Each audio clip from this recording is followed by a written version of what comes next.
Welcome to the NoobTube YouTube channel for day 114. This was the 22nd of December. Happy holidays. This was on a Thursday, and I started the day with 45 minutes of walking with a 5-minute jog on the treadmill, and then I did solar business. I was on the dialer, and then I had one appointment for the solar business.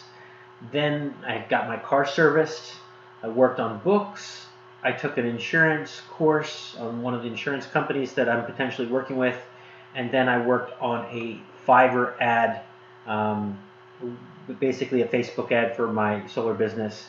So that was pretty much the day, busy day with the car service, back and forth with that. And books was a lot, with the last minute rush to purchase as many as I can before the 25th. And that was about it. So let me know if you have any comments or questions, and like, comment, subscribe, and we'll talk to you tomorrow.